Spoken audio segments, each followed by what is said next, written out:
I'll take you to Parliament shortly because it's always nice to go back there and hear some of the debates from the floor of the House.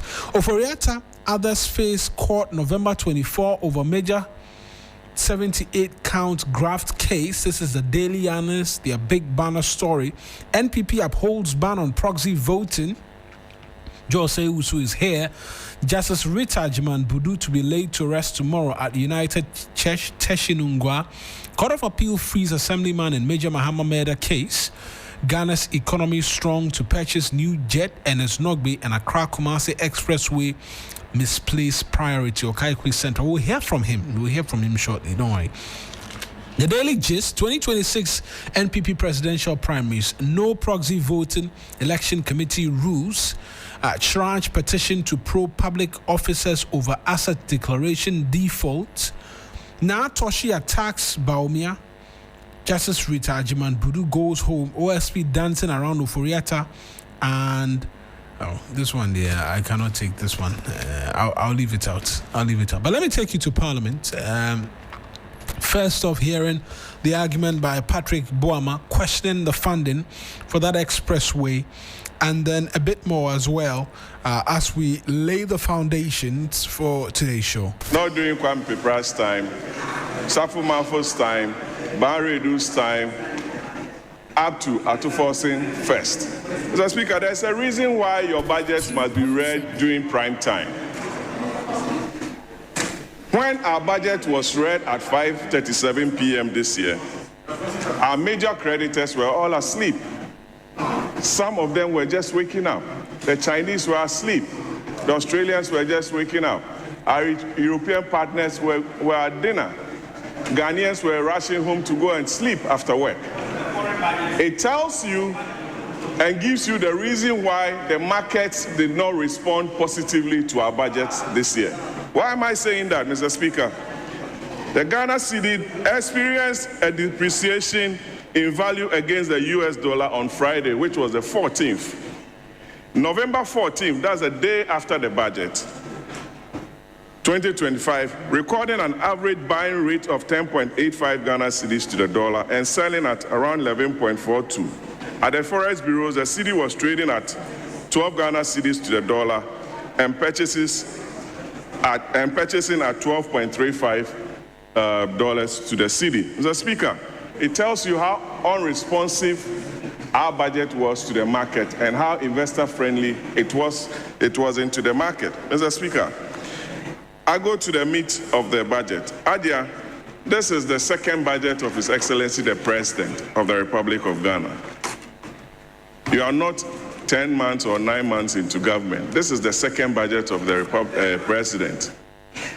If you read paragraph page 117 of this year's budget, and also page 71 of the 2025 budget, it gives you all the key policy indicators and programs of the government. Mr. Speaker,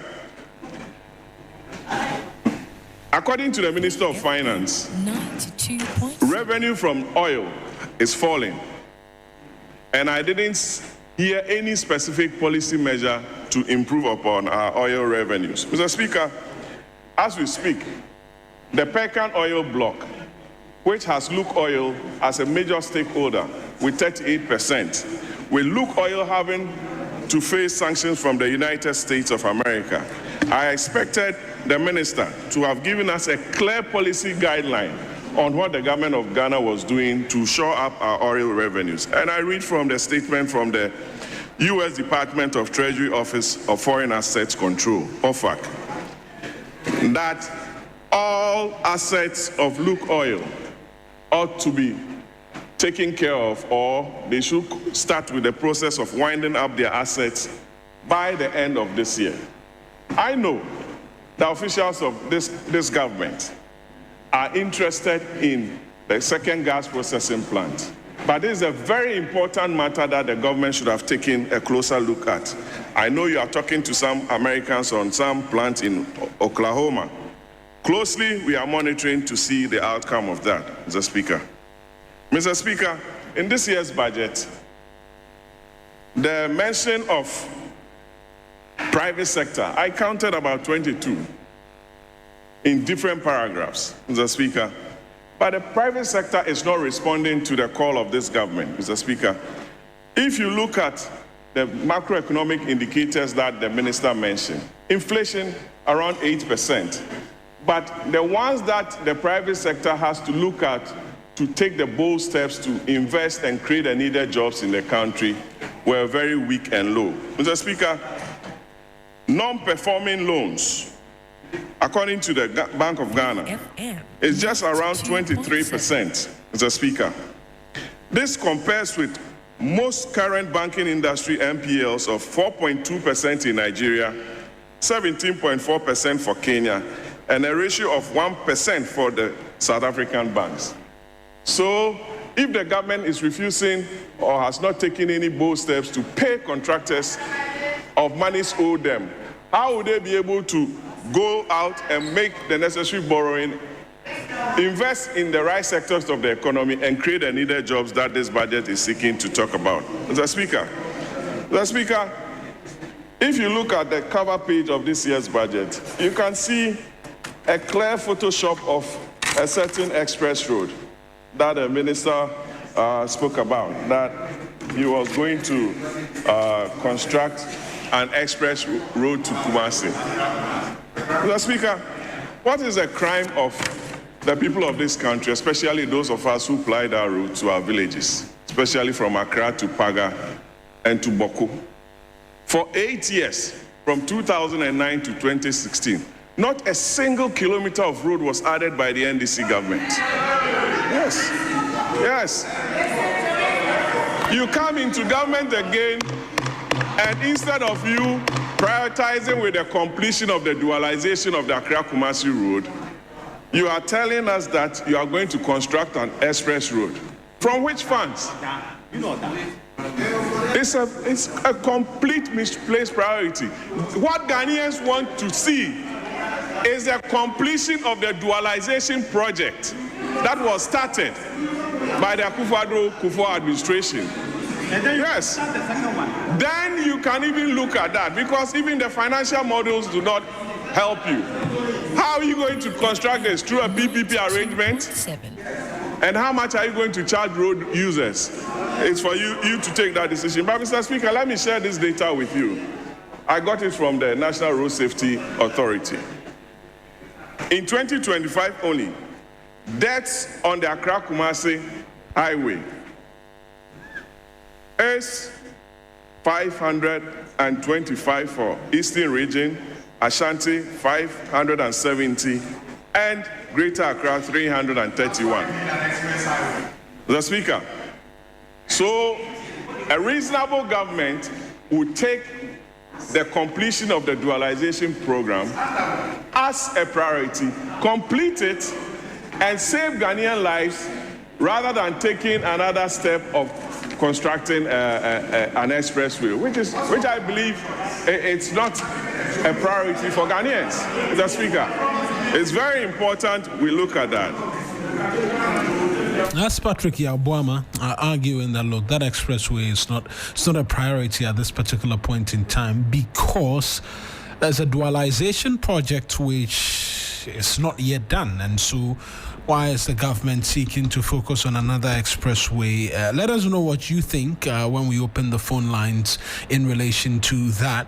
But there was another debate in Parliament on the purchase of the aircrafts between the majority and then as well the former defense minister Dominic Nitiwo. That took center stage as well yesterday amongst the many things which happened on the floor of the House. And here are just brief excerpts really as to what transpired.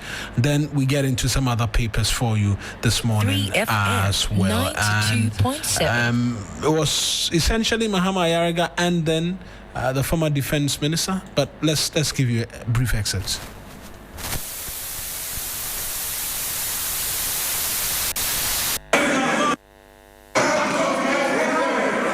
Mr. Speaker, I am happy that this is live on TV, so the people of Ghana are watching us.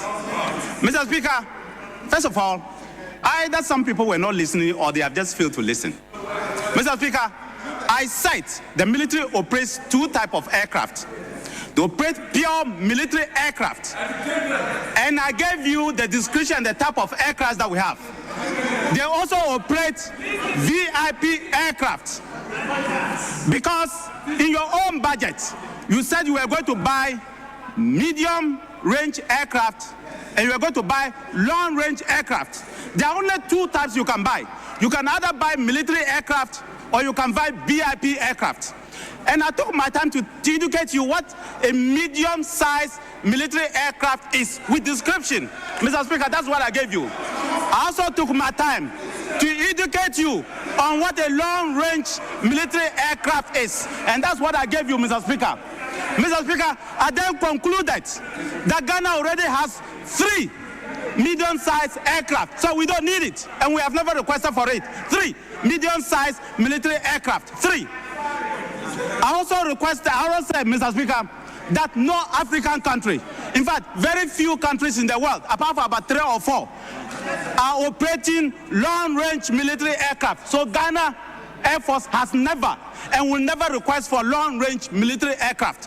What they have requested for is the VIP aircraft, and that is what I came here for. And I'm saying to you that be brave enough and accept that we are going to buy 2 presidential jets. And I conclude that, Mr. Speaker, by saying that I will never be against it and I've never been against it. But you are running away from it. Why? It's because of the politics of what you did. The politics of yesterday is making you run away from it. The politics of yesterday, you see, you did politics for 5 years. 5 years of politics against military aircraft. Today, you are running away from it. But I can tell you something, and let me repeat. I can tell you something.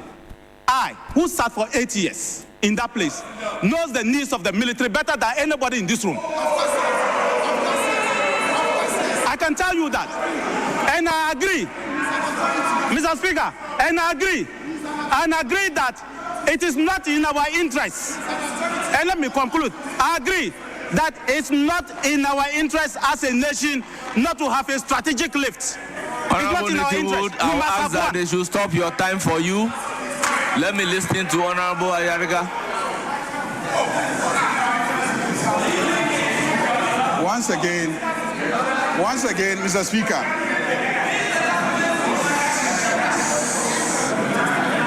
Once again, Mr. Speaker.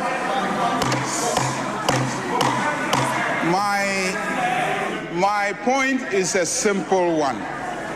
There is a budget policy before us that says retooling of the Air Force. Retooling of the Air Force. There is nothing in it about a presidential jet. There's nothing in it about a presidential jet. Are you against?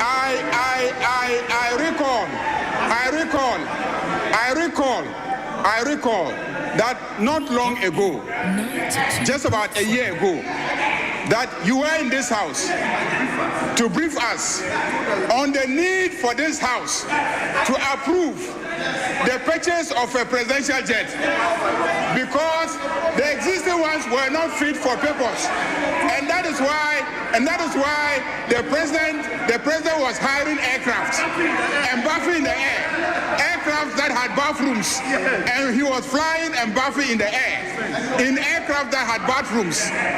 You were saying that there was a need for aircraft, presidential jet, because the existing ones were not fit for purpose. I am saying that this budget does not mention a presidential jet.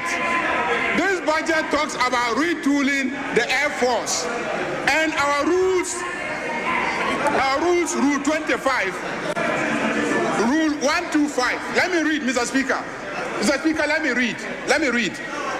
Rule 125 says, a member shall not anticipate any matter by the consideration of a motion dealing with the subject matter which is likely to be introduced in the meeting. And I'm saying that once we approve this budget, the details of what constitutes retooling of the Air Force the details will come to us. That motion will come. And when that motion comes, and it is a presidential jet, we will debate it. But as of now, there's nothing in the budget about a presidential jet.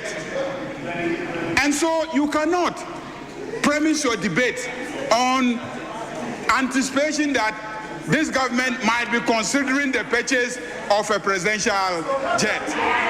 So I plead with you that once again, I've noticed for the past 3 days that the debate has all been about a presidential jet. That is the only point I hear from my friends in the minority. Yes. It is a speaking point that almost everybody who gets up tries to have on, and it is not in the budget. It is not in the budget. Yes, Honorable Patrick Boama.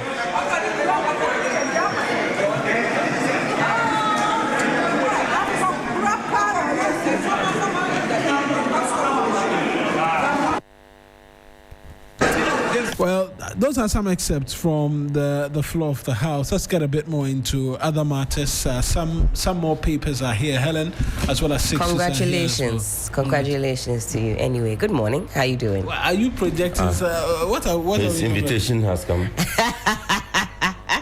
What invitation? Oh, okay. When I'm is it? only pulling my waist legs. When Good morning. Good morning.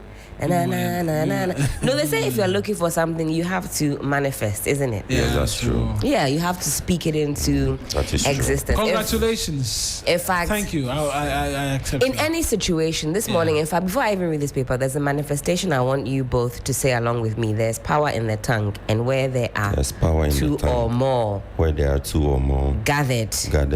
The Spirit is present. The Spirit is present. So say after me this morning, I don't know where you're listening to us from. There's a matter that is really circulating in your brain. You don't know how you're going to solve it. My problem, no, I don't know how I'll solve it. But say after me. Say after me. No, that's not the part you say after her. Okay. That's not the part. It's now we're starting. Okay, let's start. Even though I cannot see how right now. Even though I cannot see how right now. One more time. Even though I cannot see how right now. Even though I cannot see how right now. Everything about this situation. Everything about this situation. Everything about this situation. Everything about this situation is working in my favor. It's working in my favor. It's working in my favor. It's working in my favor. Amen. Amen. You might not see how right now, but everything about whatever situation you're going through is working in your favor. You cannot see your front from your back, your left from your right, but everything about whatever situation has got you in a bind is working in your favor. Hallelujah. Amen. Let it touch your heart. Let it penetrate your heart. Let it penetrate your heart.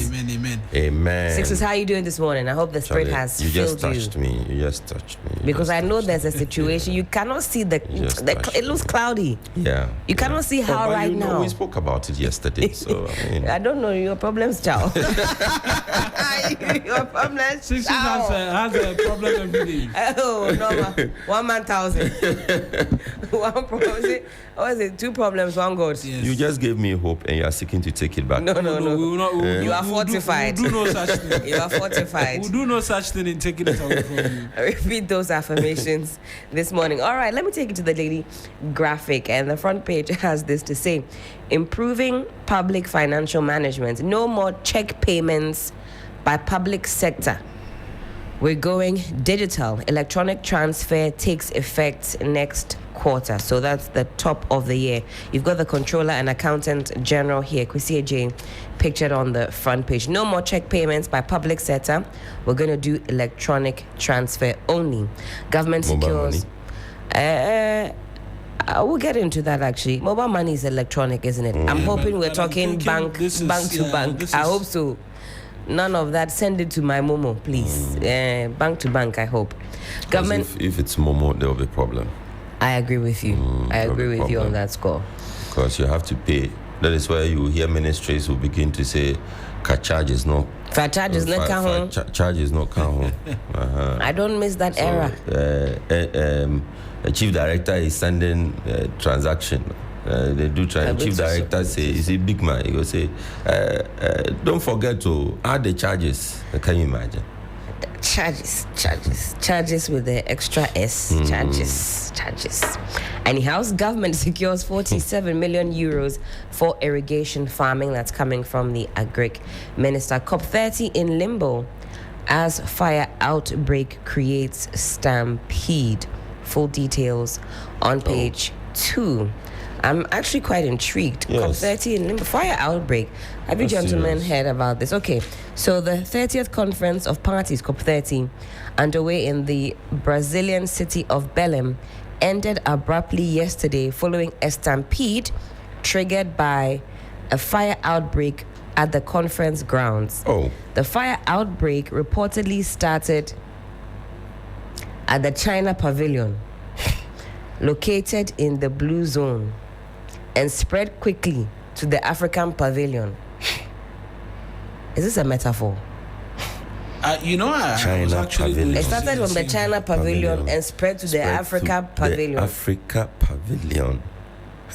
Almost as though it's foretelling things to come. You see where I said, what is the spiritual download? You see, I started with my third eye this morning. There is no spiritual. All meetings and negotiations at the conference were immediately suspended as the firefighters and security details at the conference worked to ensure that every delegate was evacuated through the exits at the Green Zone, which hosted most of the high-profile sessions. Okay, the stampede left thousands of delegates at the conference running for their lives. The volunteers at the conference ground pitched camps at vantage points to offer water to the fleeting delegates to quench their thirst. Even after most of the delegates were safely evacuated, they had to walk for about an hour, 1 hour, to board COP30 branded buses to their various locations due to the chaos. Now, the incident left COP30 in limbo, as it is unclear if the last day, which is today, will come off.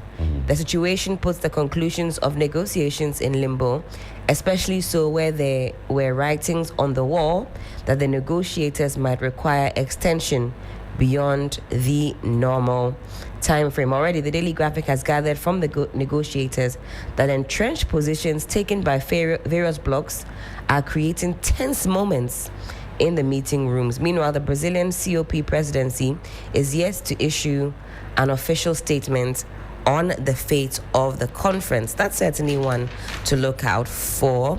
I have not seen that on the radar, but that's certainly a big deal, isn't it? It is a big deal, but I don't know, for some strange reason, whether or not it is a Ghanaian case. I think the fire around the COP has been doused just a little bit. Yeah. Just a little bit. Maybe because the funding promised and all of that has not come to, particularly for a lot of these African countries, and so we're not eagerly talking about it. Okay. But it does appear this year it's dimmed down a bit in terms of the conversations in and around it and our climate. Sixes. Let me just quickly on the back page of the Daily Graphic. Ghana Armed Forces enlistment resumes in orderly manner, and they have some pictures to go along with it, gentlemen. You see, there's now a more orderly queue. If you look at this top picture, yesterday I saw they want to see it. They saw I saw a video where some fans were being transported to the grounds. You know, these big standing fans. I wanted to say something, but I don't think I can use the word. But somebody said they hope that this is not fun, and this is real. You know, no more fun, ooling. None of that. We don't want to see that. But I mean, does it have to take the lives of six ladies for us to? I mean, look at this. Does it have to take? It didn't have. It didn't have to for us to just queue in an orderly manner. I mean, come on, are we going? Are we coming? It didn't have to, and that's the part where, and unfortunately, a number of. I know somebody who knows, who is a relative of one of the persons who died, and over the weekend, it was even this week actually.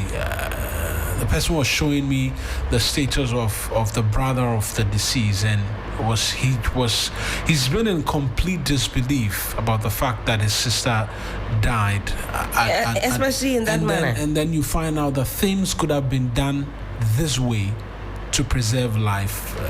It's just rather unfortunate that more often than not we tend to be reactive instead of proactive. But Sixus, you have Ghana's favorite newspaper as well. That's right, Daily Guide newspaper, front page.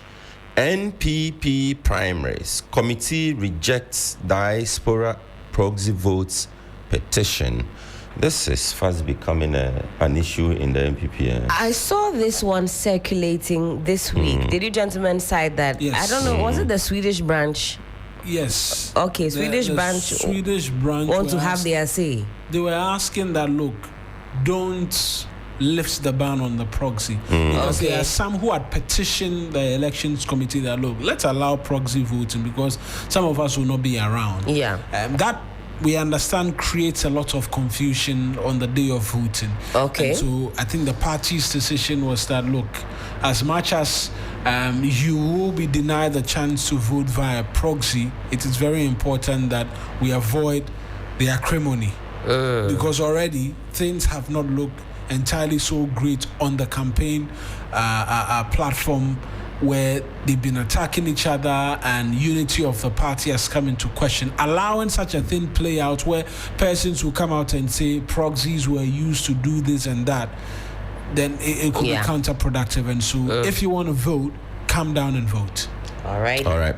So still on the front page of Ghana's favorite newspaper, MPs clash over 2026 budget, comes with a picture of Deputy Finance Minister Thomas Nyako Ampem and a very respected man on the side of the NPP. Many have said he has a future, a very bright future. You'll see his name on the ticket soon. Patrick Yao Boama. He's admired by many. And just very soon you may see his name making the rounds. I'm sure after Alaji and Cashman, Kennedy Ejapong. After the you guys are not mentioning Brian Echampong. Why you think he doesn't have a? Every time you guys talk, you don't bring him. As for we do. Former education minister, you've left him by the wayside.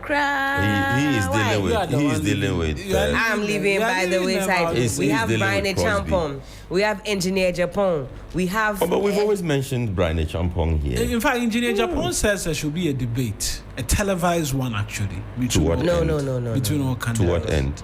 No. We're testing their metal, finding out. I think they should. Do these debates influence anything? Oh, they should. I have said it before. He should have been gunning for national chairman of the party. Because that is where he can hold the party together to do great things. Assemblyman acquitted over Major Mahama murder. This is another story. And the picture of William Barr is here with screaming red. Freed. Justice Rita Ajman Budu goes home November 22 with the picture of the late Justice Rita Ajman Budu. All right, that's it for the Daily Guide newspaper. All right, okay, so let me actually go to page 3. No more check payments by public sector. Electronic transfer takes effect next quarter. All government entities will stop making payments with manual checks by the end of the first quarter of next year. This means that all financial transactions by state entities, including ministries, departments, agencies, metropolitan, municipal, and district assemblies, MMDAs, are to be carried out electronically to strengthen accountability and efficiency in the management of public funds. This is part of a major public financial management reform, one of the most significant in more than a decade. The Controller and Accountant General Kwesi Eje has said. Now, the Controller and Accountant General announced this in Accra yesterday at a stakeholder engagement with banks.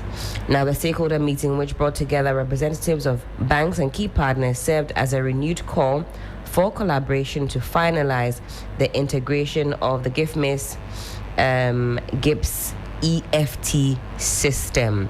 I'm quoting him here. He says, "We have come too far in this reform process to allow manual checks to hold back the integrity of our financial system." So this is all in a bid to strengthen and improve accountability in that space. So we watch quite keenly.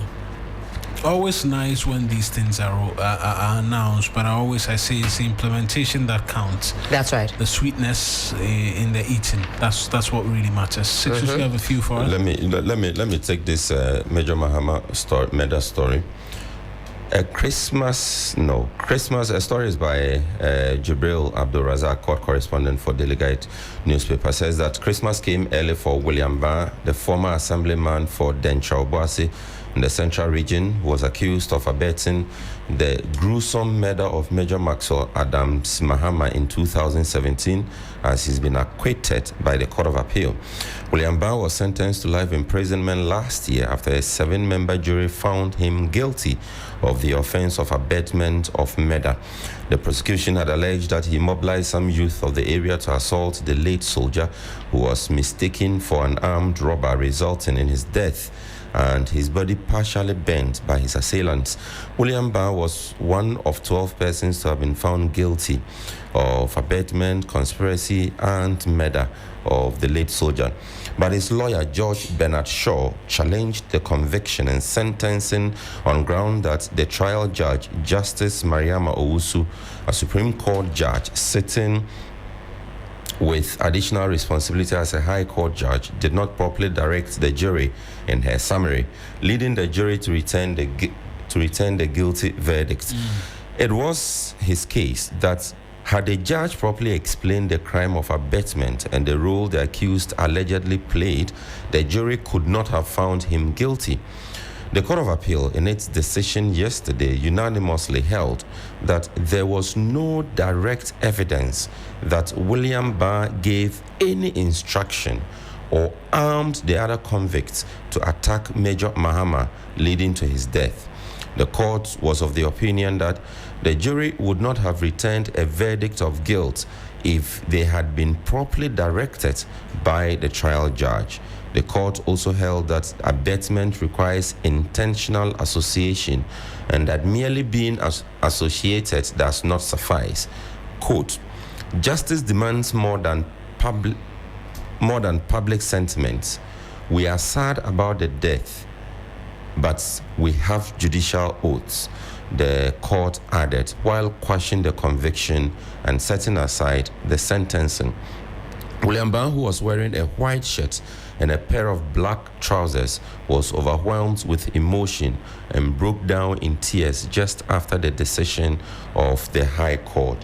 He quickly took out a white handkerchief and muttered few words while bowing down following the decision. Criminal justice system, one small matter of direction, and he could have been serving what? Life in prison. See how you said it's small matter. No, I'm not saying it's a small matter. I'm saying one small matter of direction, because it's not the case I'm talking about. But yeah, the judge. No, I know you're talking about the direction. Yeah. Yes, and I'm saying that you describe it as a small matter. I gave him but life imprisonment. It is a heavy issue. Yeah. Gave him life imprisonment and. A comma in a sentence can change your destiny. Yeah. Truly. A comma in a sentence, a comma can change your destiny. Yeah, so it's very important. But it's good that the court has been able to review this and allow for him to be acquitted and discharged. Same case in the Attayi case as well. He says he's going to sue the state for compensation. Why? both the Atai lawyer and then the Atai's accomplice who was acquitted in this as well, and then this assemblyman. You forced me into racking my brain. I was thinking he said this assemblyman also says he's going to be suing the state for compensation. I think we have an audio of him in that regard. I'll just get that shortly as well. But they say that they will be taking the state on and have them pay some money for whatever it is that he's had to suffer. But let's proceed. All right, now this is on page 17 of the Daily Graphic. If you missed all the action in Parliament, you can catch it here. This is part of yesterday's debate. Before you go to Parliament, let me take you back to the stadium. Yes. The recruitment exercise and ask. We have resumed the recruitment. Have the investigations been okay? Have they even started investigations? I can say that confidently that they've started. I have insider word that they've started. They've started. Yeah. Okay. Do we have an idea what's really at least preliminarily to inform what is happening now, or we have gone to design something fresh and new and some new strategy that we say let's deal with it whilst the investigation goes on or continues? Which is which? I will not seek to speak for them, but it's obvious. Have inside information, you can help. It's obvious.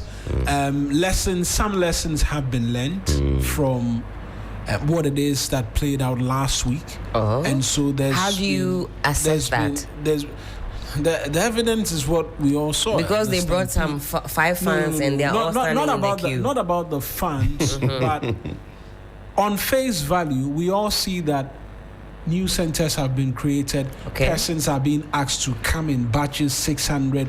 They are being offered places to sit and all of that. And it's even what brought us to have the conversation. They didn't have to see 6 people die. I'm so disappointed. Before this structure could be. So even on the face value, we can see that there is a change in terms of what it is that we're doing, and the reorganization, text messages to say that you are coming at this time and do it and come at this time. Yesterday, Armstrong was there. We saw videos of how the arrangement is like in all of the centers as well. And so that's just by way of what it is that is the reform that we've seen. Six's question is important because more often than not, we expect the committees to recommend what will be the appropriate means of doing this going forward. But it appears we knew it all along, but we didn't do it. We just didn't do it until this happened. Yeah. All right. Well, this story about MPs clashing over the 2026 debate also captured on page 6 of Ghana's favorite newspaper, aka the Daily Guide. It's on page 17 as well, the Daily Graphic, and you see some of the key actors who were on the floor arguing out for their cause. So you've got Thomas Nyako of the NDC, Patrick Yalboama of the NPP, Isaac Boama Nyako, NPP, Dominic Netiwo. He was quite vibrant on the floor. Alhaji Al-Hassan Saibu Suhini. When I first tuned in, he was the one that was speaking on the floor as well. Hajia Ayamba of the NDC also pictured here. Now, the majority in Parliament has described the minority as hypocritical for their critiques of the 2026 budget. In fact, that's the first thing I heard was Alhaji Al-Hassan Suhini calling the NPP side, the minority side of the House, hypocrites. That's exactly at the point in which I tuned in. So it's still fresh on my mind.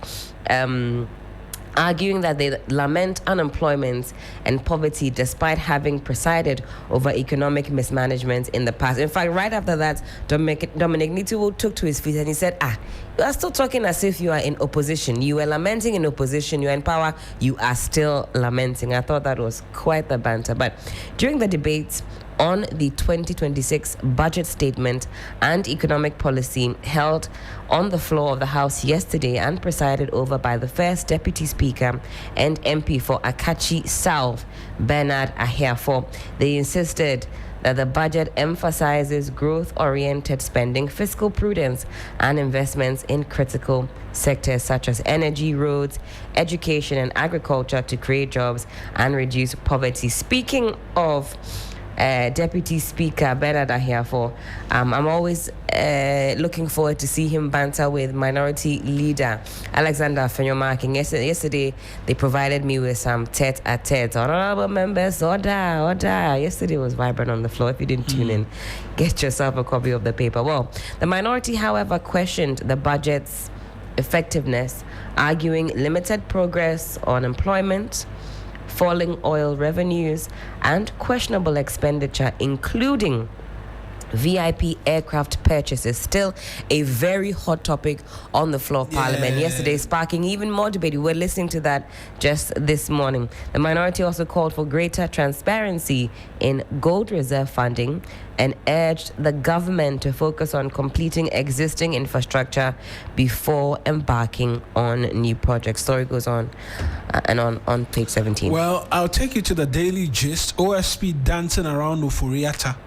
Story is by Isa Olego. It reads that the legal team of former Finance Minister Ken Ofori-Atta has disputed claims by the OSP that he is scheduled to appear in court on Monday, November 24, 2025, in connection with a 78-count related corruption case. According to his lawyer, Frank Davis, Ofori-Atta has not yet been formally served with any charges or notified of the court proceedings. Speaking on Joy FM on Thursday, that's the paper reporting this, Mr. Davis emphasized that formal service of charges is a mandatory legal requirement before any criminal trial can proceed. My client, Kenneth Ofori-Atta, has not been formally notified or served with any filed charges. He has to be formally served by the Office of the Special Prosecutor. It is a criminal summons. He has to be notified, including notification of the trial date. Nothing of that sort has been done, he said. Davis further added that if the OSP had served the document, Ofori-Atta would have immediately informed his lawyers. The lawyer also stressed that Ofori-Atta is prepared to face the legal process once the formalities are completed. If allegations are raised against you, you are not a demigod, you are subject to proof in court. So yes, if he's notified, we know what to do as lawyers, and he knows what to do as a responsible citizen of this country. He has not ceased to be a responsible citizen. Once upon a time, he was a Minister of Finance, Mr. Davis said. And so, yeah. The saga continues. I've been listening to private legal practitioner lawyer Martin Bebu, also part of that oil preparatory team, talking about why he is not convinced that the special prosecutor should continue to remain. One of the major gripes that he has in this whole saga is that Kisi Jabing SP allowed, that's how he phrased it, allowed Ken Ofori-Atta to actually exit the shores of Ghana, and that he should have sounded the alarm, say, hey, Ghana for Musorio. And that's Martin being, I won't say charitable, but being kind with the expectations as to the procedure.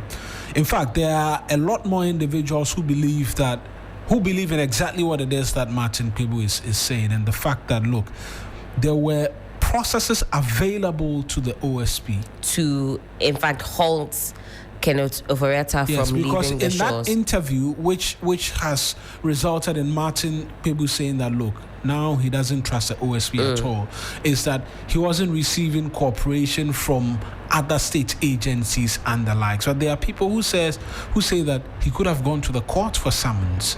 In fact, Martin Pebu says that there are personnel that he knows in some of these security agencies who allege at this point that they didn't even receive any kind of heads up from the OSP to say, well, needed help. I need you. Yeah. So there are lots of questions for him to answer on that part, and hopefully there will be another press conference where any of these can be put to him. Are we going to see Ken Ofori-Atta back on our shores? Will he return? There's a hope of a lot of Ghanaians, actually. There's a hope of a lot of Ghanaians, but it remains to be seen whether or not he returns.